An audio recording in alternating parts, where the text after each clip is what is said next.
Ainda falando sobre pecado, não dá para deixar de abordar uma outra questão que é muito popular, que é sobre a suposta inocência das crianças.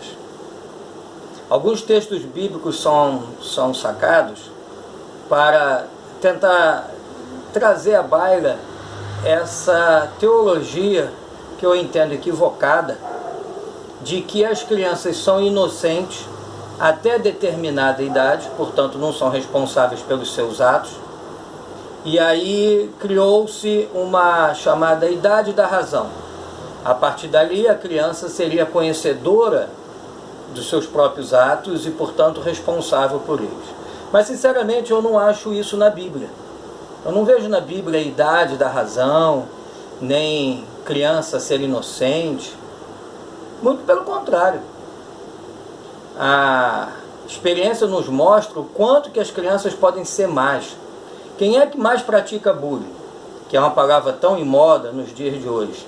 Na minha época, quando eu era criança, a palavra era outra, era deboche, encarnação, pegar no pé do outro e coisas do gênero. Aí nós passamos a adotar uma palavra americana e chamar esse comportamento de bullying.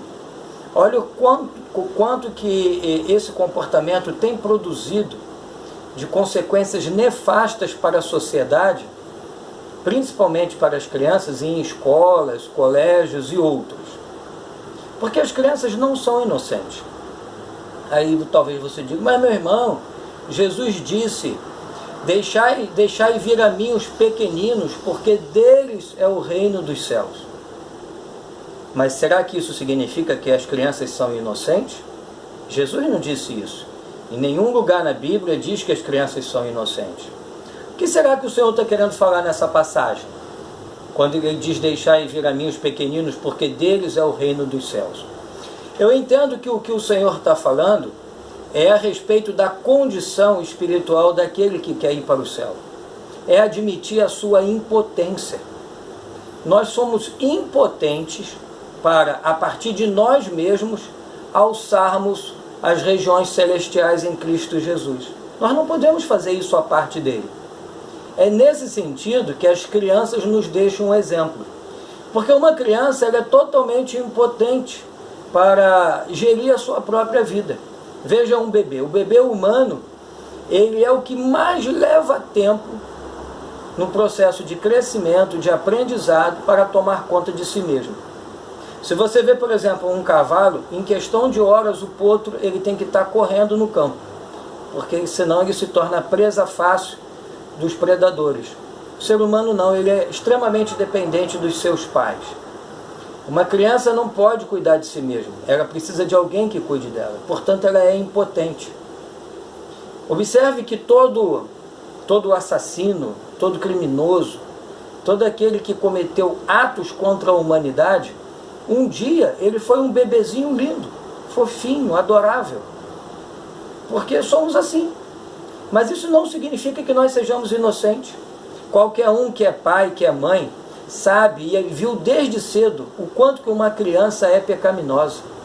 Fazendo, por exemplo, certas pirraças, se jogando no chão, gritando, esbravejando, e os pais perguntam assim, nossa, da onde que vem isso? Como é que ela aprendeu esse tipo de coisa?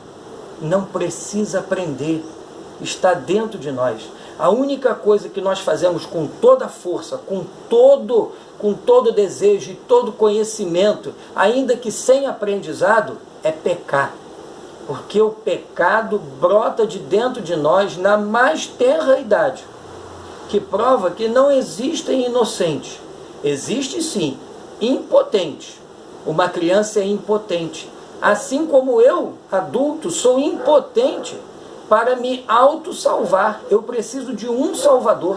Eu preciso de alguém que me conduza às regiões celestiais em Cristo. Eu não posso ir lá pela minha própria vontade. É nesse sentido que nós copiamos as crianças. Se queremos ir para os céus, devemos ser como elas, como os pequeninos. Ou seja, impotentes, mas não inocentes. Porque não existe inocente nesse mundo. Todos nascem debaixo da condenação do pecado.